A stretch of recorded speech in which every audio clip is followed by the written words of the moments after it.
Hello students, welcome to Sunrise JDS class 12 chemistry का chapter first solution चल रहा है, जिसके कुछ टॉपिक्स आ चुके हैं और आज एक नए टॉपिक के साथ शुरुआत करते हैं लेक्चर को।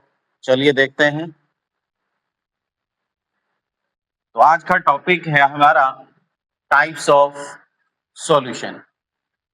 टाइप्स ऑफ सॉल्यूशन आज का टॉपिक है टाइप्स ऑफ सॉल्यूशन। सॉल्यूशन कितने तरह के होते हैं? Solutions are of two type. Solution दो तरह के होते हैं। पहला सॉल्यूशन है आइडियल सॉल्यूशन। क्या करें? The solution which obey Raoult's law. वो सॉल्यूशन जो राउल्स लॉ को क्या करता है? फॉलो करता है at the entire range of concentration and temperature is called ideal solution. यानी वो सॉल्यूशन जो entire range of concentration and temperature पर राउल्स लॉ को ओबे करता है, उस सॉल्यूशन को हम क्या कहेंगे? आइडियल सॉल्यूशन कहेंगे। राउल्स लॉ क्या था? राउल्स ये था कि सॉल्यूशन के अंदर जो वोलेटाइल कंपोनेंट है उनमें से किसी एक का partial vapour pressure directly proportional होता है उसी के मोल फ्रैक्शन के। अगर मैं कंपोनेंट 1 की बात करूं तो उसका पार्शियल प्रेशर P1 और मोल फ्रैक्शन क्या हो जाएगा? Chi1। तो P1 डायरेक्टली प्रोपोर्शनल होगा Chi1। ऐसे ही दूसरा अगर कंपोनेंट है तो उसका पार्शियल प्रेशर किसके डायरेक्टली प्रोपोर्शनल होगा? उसी के मोल फ्रैक्शन के होगा। यानी सॉल्यूशन के अंदर किसी एक वोलेटाइल कंपोनेंट का पार्शियल प्रेशर डायरेक्टली प्रोपोर्शनल होता है उसी के मोल फ्रैक्शन के। ये था राउल्स लॉ। तो यूं कह रहे हैं कि entire range of concentration and temperature पर जो सॉल्यूशन राउल्स लॉ को ओबे करता है या राउल्स लॉ को फॉलो करता है उसे कहा जाएगा आइडियल सॉल्यूशन। एग्जाम्पल ऐसे सॉल्यूशन कौन से हैं? ऐसा सॉल्यूशन हमारे पास पहला एग्जाम्पल है नॉर्मल हेक्सेन में नॉर्मल हेप्टेन को अगर मिला देंगे तो मिलाने के बाद ये जो सॉल्यूशन है ये राउल्स लॉ को क्या करेगा? ओबे करेगा। और ये क्या होते हैं? दोनों के दोनों हेक्सेन एंड हेप्टेन क्या है? ये एल्केन के कंपाउंड है, एल्केन सीरीज के कंपाउंड। इसी तरह से मेथेनॉल में एथेनॉल को मिला दें, ये दोनों के दोनों क्या है? ये दोनों के दोनों अल्कोहल है। जैसे ये दोनों एल्केन है ऐसे ये दोनों क्या है? अल्कोहल है, इथेनॉल एंड एथेनॉल। इसी तरह से बेंजीन में किसको मिक्स कर दिया जाए? टॉलुइन को मिक्स कर दिया जाए। ये दोनों क्या है? एरोमेटिक हाइड्रोकार्बन है, एरोमेटिक हाइड्रोकार्बन है। बेंजीन का स्ट्रक्चर होता है भाई इस तरह का। इस तरह से हम बेंजीन को रिप्रेजेंट करते हैं। फॉर्मूला इसका होता है भाई C6H6। तो ये क्या है? Aromatic hydrocarbon. एल्केन क्या होता है? एल्केन होता है एलिफेटिक हाइड्रोकार्बन।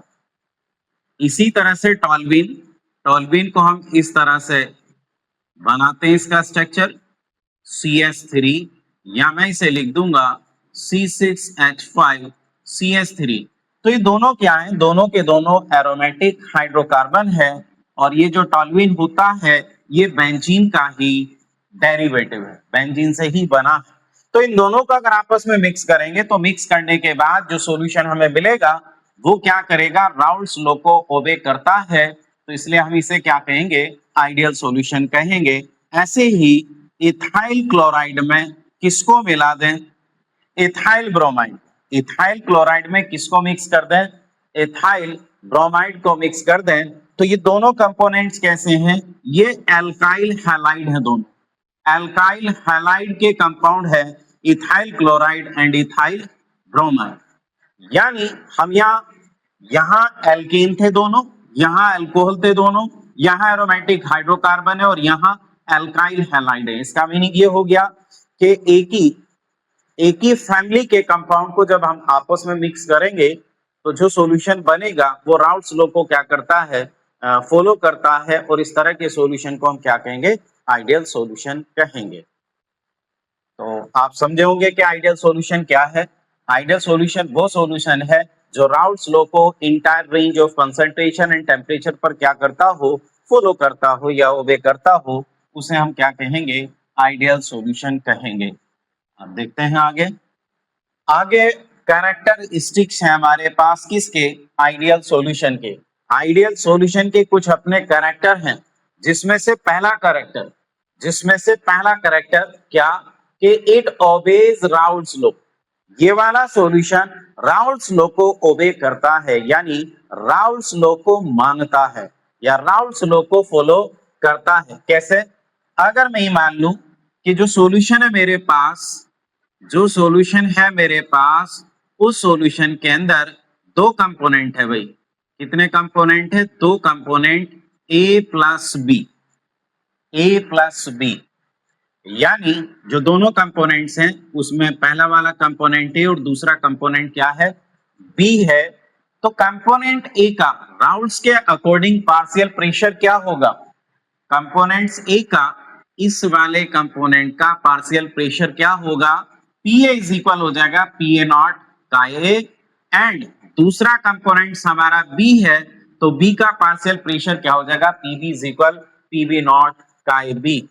क्यों, क्योंकि जब हम ये कह रहे हैं कि आइडियल सॉल्यूशन राउल्ट्स लॉ को फॉलो करता है, तो राउल्ट्स लॉ ये कह रहा है कि सॉल्यूशन में जितने भी वोलेटाइल कंपोनेंट हैं उनमें से किसी एक का या ईच कंपोनेंट का जो पार्शियल प्रेशर होता है उसी के मोल फ्रैक्शन के डायरेक्टली प्रोपोर्शनल होता है। यानी इस ए के लिए मैं लिखूंगा राउल्ट्स के अकॉर्डिंग पीए प्रोपोर्शनल होगा बाई काय ए एंड पीबी प्रोपोर्शनल होगा काय बी के। तो उसी को हमने क्या लिख दिया यहाँ, पीए इज इक्वल पीए नॉट काय ए, यानी यहाँ पी ए, इस प्रोपोर्शनल को आप हटाएंगे तो यहां लिखेंगे पी ए नॉट काय ए। इसी तरह से यहां पीबी इज इक्वल आप लिखेंगे पीबी नॉट काय बी। तो हमने क्या लिखा यहाँ, इट्स ओबे राउल्ट्स लॉ। तो इसका मीनिंग ये हुआ, अगर सॉल्यूशन में दो कंपोनेंट है तो ए कंपोनेंट का पार्शियल प्रेशर क्या होगा, according to Raoult's law P is equal P A not का ए होगा, और दूसरा कंपोनेंट यानी बी है उसका partial pressure P B is equal हो जाएगा पीबी नॉट का ए बी।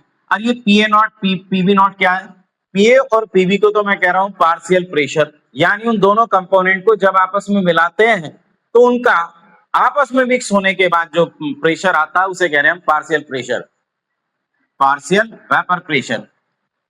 ठीक है भाई, लेकिन पीए नॉट एंड पीबी नॉट क्या है, ये अगर प्योर स्टेट में लिया जाए इन कंपोनेंट को, यानी इन्हें आपस में मिक्स ना किया जाए, केवल सिंगल लिया जाए एक कंपोनेंट को, तो उस कंडीशन में उसका प्योर स्टेट में जो वेपर प्रेशर होगा उसे मैं कहूंगा P A naught and P B naught, यानी P A naught and P B naught ये प्योर स्टेट में components A and components B के वेपर प्रेशर हैं। तो पीए की वैल्यू ये होगी, पीबी की वैल्यू होगी, और डाल्टन के अकॉर्डिंग जो टोटल प्रेशर होगा सॉल्यूशन का, टोटल वेपर प्रेशर जो होगा P is equal P A plus P B के होगा। तो पीए की वैल्यू मैं निकाल चुका हूं क्या, पीए नॉट का ए, और पीबी की वैल्यू क्या निकाली राउल्ट्स के अकॉर्डिंग, पीबी नॉट का बी। ये दोनों वैल्यू अगर मैं यहां रखता हूं तो P इज इक्वल क्या हो जाएगा, P A not plus PB naught का बी हो जाएगा, यानी टोटल प्रेशर जो हो जाएगा वेपर प्रेशर सॉल्यूशन का, P टोटल इज इक्वल हो जाएगा पीए नॉट का ए प्लस पीबी नॉट का बी हो जाएगा। तो पहली बात तो ये, पहला कैरेक्टर ये हो गया कि भाई आइडियल सॉल्यूशन राउल्ट्स लॉ को entire range of concentration and temperature पर क्या करता है, ओबे करता है। तो उसके अकॉर्डिंग ये कंडीशन होगी, यानी ये टोटल वेपर प्रेशर होगा सॉल्यूशन का। अब सेकंड पॉइंट में क्या कह रहे हैं, the total volume of the solution, total volume of the solution is equal to the sum of volume of solute B and solvent.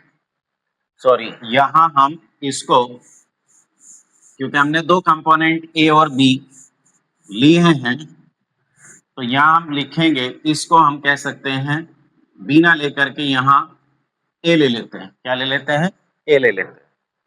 The total volume of the solution is equal to the sum of volume of solute A and solvent B, ठीक है, cancel कर दो, solute B, solute A and solvent B.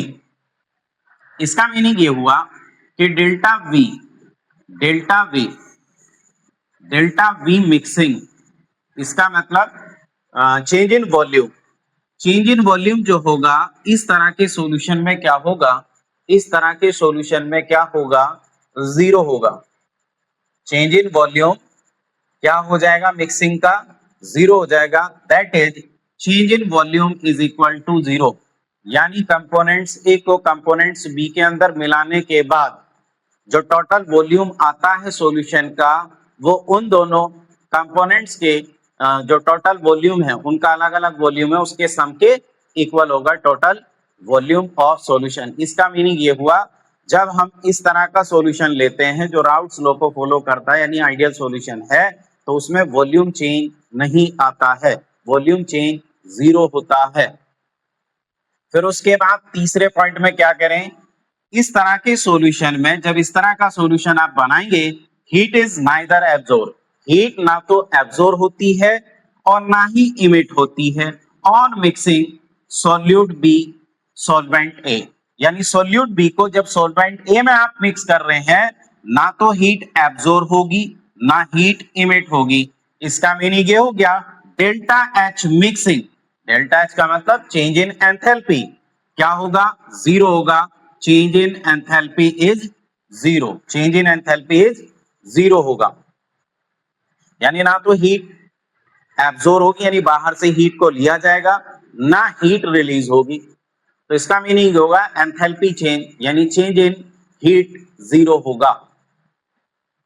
फिर उसके बाद क्या करें fourth point में कि force of attraction between A and B, A और बी को आपस में मिलाने के बाद ए और बी के बीच जितनी फोर्स है वो एग्जैक्टली सेम होगी किसके, ए और ए के बीच लगने वाली फोर्स और बी के बीच लगने वाली फोर्स के।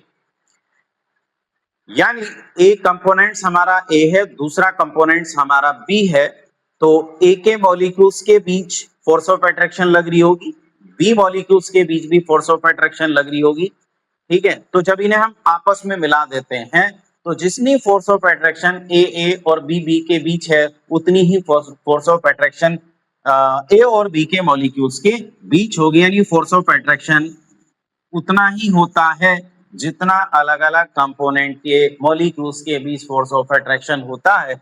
इसका मीनिंग ये होगा फोर्स ऑफ अट्रैक्शन चेंज नहीं होगा मॉलिक्यूल्स के बीच, F A and B is equal F A and A is equal F B B. पांचवें पॉइंट में पांचवा कैरेक्टर है the solute and solvent having similar physical and chemical properties from ideal solution. क्या करें, यहां जो सोल्यूट एंड सोलवेंट है उसके पास similar physical and chemical properties होंगी। चलते हैं नेक्स्ट पेज की ओर। तो आइडियल सॉल्यूशन आप लोगों को समझ में आ गया होगा। दूसरा पार्ट है टाइप्स ऑफ सॉल्यूशन का, non ideal solution. Non ideal solution में क्या कह रहे हैं, दो सॉल्यूशन वे solution which do not obey Raoult's law, जो राउल्स लॉ को ओबे नहीं करते हैं, and are accompanied by change in volume. और जब उन्हें आपस यानी सॉल्यूशन को तैयार किया जाता है, चेंज इन वॉल्यूम यानी उनके वॉल्यूम में चेंज आता है, and change in enthalpy, enthalpy में चेंज आता है। जबकि हमने आइडियल सॉल्यूशन में समझा कि जब आइडियल सॉल्यूशन में दो कंपोनेंट को आपस में मिलाकर आइडियल सॉल्यूशन बनाया जा रहा है, तो ना तो उनकी एंथैल्पी में कोई चेंज आता है ना वॉल्यूम में चेंज आता है। लेकिन यहाँ क्या करें, नॉन आइडियल सॉल्यूशन में एंथैल्पी में चेंज आएगा, या तो हीट रिलीज होगी या हीट एब्जॉर्ब होगी। ऐसे ही वॉल्यूम में या तो वॉल्यूम इंक्रीज होगा या वॉल्यूम डिक्रीज होगा। तो change in enthalpy during their formation are called non ideal solution. यानी वे सॉल्यूशन जो राउल्स लॉ को ओबे नहीं करते हैं और जब उनको बनाया जाता है तो वॉल्यूम में चेंज आता है, एंथैल्पी में चेंज आता है। ऐसे सॉल्यूशन को हम नॉन आइडियल सॉल्यूशन कहेंगे। एग्जाम्पल, फॉर एग्जाम्पल, अगर हम मैथेनॉल में वाटर को मिक्स कर दें तो क्या बनेगा, एक नॉन आइडियल सॉल्यूशन बनेगा। ऐसे ही एसीटोन में एथेनॉल को मिक्स कर दें, क्लोरोफॉर्म में एसीटोन को मिक्स कर दें और क्लोरोफॉर्म में बेंजीन को मिक्स कर दें। ये इस तरह के एग्जाम्पल हैं जो नॉन आइडियल सॉल्यूशन कहलाते हैं, या ये इस तरह के बनाए गए सॉल्यूशन राउल्ट्स लॉ को ओबे नहीं करते हैं। चलते हैं इनके कैरेक्टर की ओर। Characteristics of non ideal solution. Non ideal solution के कैरेक्टर क्या हैं? पहला कैरेक्टर यही है, do not obey Raoult's law. ये राउल्ट्स लॉ को फॉलो नहीं करते हैं। राउल्ट्स लॉ क्या कह रहा था कि जैसे एक सॉल्यूशन है, उसमें ए कंपोनेंट बी के साथ मिला हुआ है, यानी ए को बी के साथ मिला हुआ है, तो इस ए का पार्शियल वेपर प्रेशर इसी के मॉल फ्रैक्शन के डायरेक्टली प्रोपोर्शनल। ऐसे ही बी कंपोनेंट का मॉल फ्रैक्शन यानी इसका पार्शियल वेपर प्रेशर, इसका बी का partial vapour pressure directly proportional होगा इसके मॉल फ्रैक्शन के, या इसको ऐसे लिख सकते हैं P A is equal P A naught chi A और P B is equal P B naught chi B. ये सिचुएशन होती है राउल्ट्स के अकॉर्डिंग, लेकिन चूंकि नॉन आइडियल सॉल्यूशन है तो ये सिचुएशन हमें इस तरह के सॉल्यूशन में नहीं मिलेगी। इसका मतलब पार्शियल वेपर प्रेशर जो होगा वो डायरेक्टली प्रोपोर्शनल नहीं होगा किसके, उसी के मॉल फ्रैक्शन के, यानी पी ए नॉट इक्वल होगा पी ए नॉट इक्वल होगा पी ए नॉट का ए के, और पी बी नॉट इक्वल होगा पी बी नॉट का बी के। तो यहां लिखा हुआ है स्क्रीन पर क्या, P A not equal P A not का A and P B not equal P B not का बी के। जब ये दोनों इक्वल नहीं है तो इनका जो टोटल वेपर प्रेशर है पी नॉट इक्वल होगा P A plus P B के, यानी पी नॉट इक्वल हो जाएगा पी ए नॉट का ए प्लस पी बी नॉट का बी के। Partial vapour pressure P A not का ए के इक्वल नहीं है और पी बी भी पी बी नॉट का बी के इक्वल नहीं है, तो इनका जो टोटल वेपर प्रेशर होगा सॉल्यूशन का वो इन दोनों के सम के इक्वल नहीं होगा, इनके पार्शियल वेपर प्रेशर के सम के इक्वल नहीं होगा। सेकंड पॉइंट में क्या कह रहे हैं, डेल्टा वी मिक्सिंग, यानी जब एक कंपोनेंट्स को दूसरे कंपोनेंट के साथ हम मिक्स करेंगे तो यहां को क्या होगा, change in volume is not equal zero. यहां वॉल्यूम में कुछ ना कुछ चेंज आएगा, यानी delta V mixing not equal होगा जीरो के, delta V mixing not equal होगा जीरो के। और ऐसे ही एंथैल्पी में भी चेंज आएगा, जैसे मैंने कहा कि या तो हीट रिलीज होगी सॉल्यूशन में या हीट एब्जॉर्ब होगी। जब एक कंपोनेंट्स को दूसरे कंपोनेंट के साथ मिलाकर क्या बनाएंगे, हम सॉल्यूशन बनाएंगे, तो क्या होगा, या तो हीट रिलीज होगी या हीट एब्जॉर्ब होगी। इसका मीनिंग डेल्टा एच यानी एंथैल्पी चेंज नॉट इक्वल होगा जीरो के। फोर्थ पॉइंट में कह रहे हैं force of attraction between A and B are not exactly same as A and B, यानी ए मॉलिक्यूल्स के बीच जो फोर्स ऑफ अट्रैक्शन लग रही है वो इक्वल नहीं होगी बीबी के, और उन्हें आपस में मिलाने के बाद भी इक्वल नहीं होगी। तो